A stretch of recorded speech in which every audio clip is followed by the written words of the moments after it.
Postal ஆர்டருக்கு பணம் கேட்டேன். நம்பாம கொடுக்க மாட்டேன். பெத்தவங்க கொடுக்கலன்னா எவன் கொடுப்பா எனக்கு? உங்களுக்கு ஒரு பாடம் கத்து கொடுக்கணும் தான் தம்புரா வித்த. பாத்தியாடி, இன்னையோடு இதுக்கு ஒரு முடிவு கட்டி ஆகணும். இனிமே ஒரு நிமிஷம் கூட அவன் முகத்தில் நான் முழிக்க மாட்டேன். வீட்டு விட்டு வெளியே போச்சு அவனே. அந்த கவலையை அவருக்கு வேணாம்னு சொல்லுங்க. நான் போயிட்டே இருக்கேன். ரங்கா, எங்க போறேன்? எங்க போறேன்? டெல்லிக்கு. டெல்லியில என்னவா?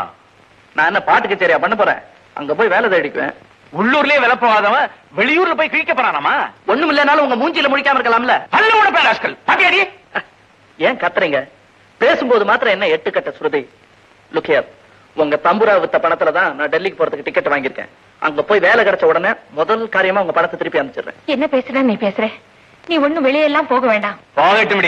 விட்டு வச்சா நாளைக்கு அப்பனையே வித்துட்டு வந்து நிப்பான். எவன் வாங்குவான்? அவர் உன்னை புரிஞ்சுக்க மாட்டேங்கிறாரு, நீ அப்பாவை புரிஞ்சுக்க மாட்டேங்கிற. ரெண்டு பேரும் பிரிஞ்சிருந்தா புரிஞ்சுக்குவோமோ என்னமோ. ஆனா ஒண்ணு, தெரு தெருவா அலைய வேண்டி வந்தாலும் சரி, இசை மேதை கான கலாதர வித்வான் நீடாமங்கல சுந்தரம் பிள்ளையோட மகன் மாத்திரம் சொல்லிக்கவே மாட்டேன். அவரோட பேரையும் நான் யூஸ் பண்ண மாட்டேன், என் பேருக்கு முன்னால இருக்கிற இனிஷியலை தவிர. ரங்கா, ஊருக்கு போய் ஒரு கௌரவமான வேலை கிடைச்சதும் லெட்டர் போடுறேன் உன் பேருக்கு. அது வரைக்கும் யுவர் சன் இஸ் லாஸ்ட். இப்ப சொல்றதுக்கு பாரதியார் பாட்டு ஒண்ணும் கிடைக்கலையா?